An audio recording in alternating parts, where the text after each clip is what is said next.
Oh, I have a documentary called Mothers that's in pre-production right now. Especially the United States court system, the family court system, and the matrimonial system, about how now there's this trend to forcibly separate mothers from their children in custody battles and give custody to the abusers, even when conclusive evidence and proof are brought to the court. They still separate the moms and are involved in a tremendous amount of maternal deprivation. And so that's not an easy story to tell, but it's one that is very necessary. He answered immediately. He was like, yes, I'm down.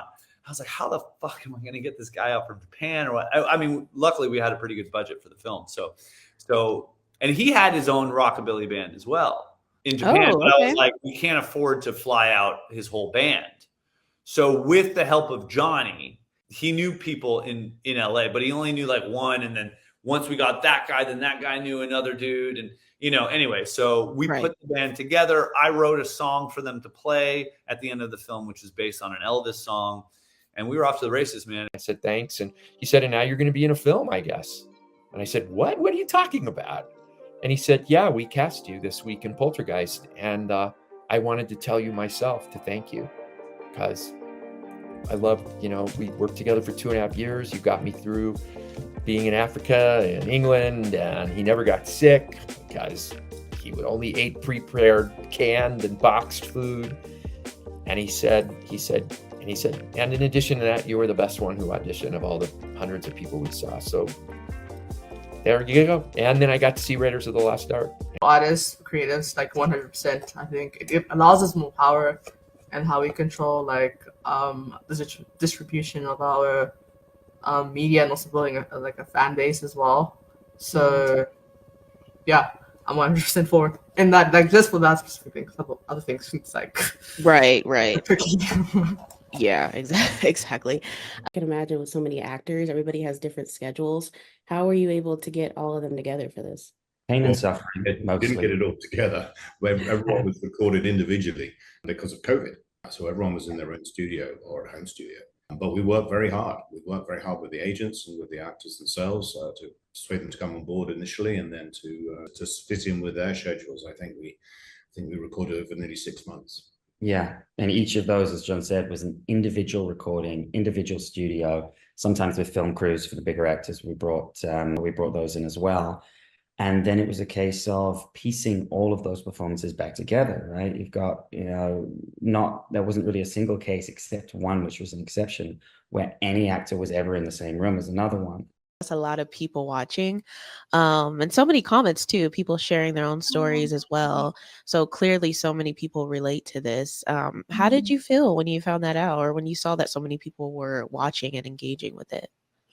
It's such a funny thing, because looking back at it, when we first uploaded the video, we only had maybe about, I don't know. I was really excited when we hit 1,000 views. I was like, wow, yeah, 1,000 views is so cool. And then it just kind of went to 10,000 and 100,000, and then we hit 1 million, and I was like, what is going on? Because I didn't even have a YouTube following. My channel had maybe 300 followers, so it wasn't like I had a big fan base or anything. So it's just this topic really hit home with people, and they were sharing it with their friends. I really want to know what gives you the confidence to put your work out there? Yeah, it's a really good question, and I feel like it's really, I'm still trying to figure out what does give me the confidence, and then I can use it as my unique selling point. Just be this is my one thing that I do. But it does ebb and flow, and I don't necessarily think that it's a constant sort of feeling of you're winning all the time. I think ultimately it's a journey, and I'm really interested in just making film. I'm interested in the art of making film, the actual practical way of meeting people, casting, thinking about my shot list, developing and being inspired by photographers and filmmakers. So ultimately, I really just am inspired by the filmmaking process. Does that bleed into your work when you're making films? I think on a subconscious level it has to bleed in because you've grown up with such, like, you know, like you say, R.L. Stein. I remember reading R.L. Stein Choose Your Own Adventure books when I was a kid, and then going on to the show when it came out. Remember the dog with the yellow eyes? That is one of the biggest images from Yeah. R.L. Stein. Yeah, goosebumps. That's great. And Christine, yeah, Stephen King. He wrote this book with. He had a co-authored a book. I can't remember the name of the other author. I'm very sorry.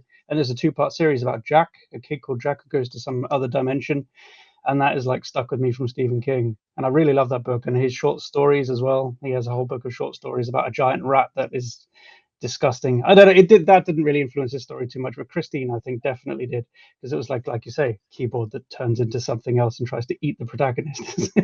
Yeah. Like everything I do is riddled with self-doubt, even so. It's hard for me to even take compliments. I'm trying to get better at it, but it is, for me, the enjoyment comes from just talking to people after the screening, like at Holly Shores, having people come up to me, telling me what they thought about the film, what they enjoyed. Like even someone was telling me, you know, I think my film opened the block, and so these people were telling me that, you know, my film opened it, but they were still thinking about it and debating amongst themselves as the other shorts were playing. They were like discussing the implications, you know, through it amongst each other. So I was like, that's really cool. That's what you want. Yeah. And that's what I wanted. Yeah, that's what I want. And I mean, why do we face our fears? Because we want to live a better life, or a less fearful life, or a more joyful life. So in a way, it's like you say, there can only be shade where there's sunlight.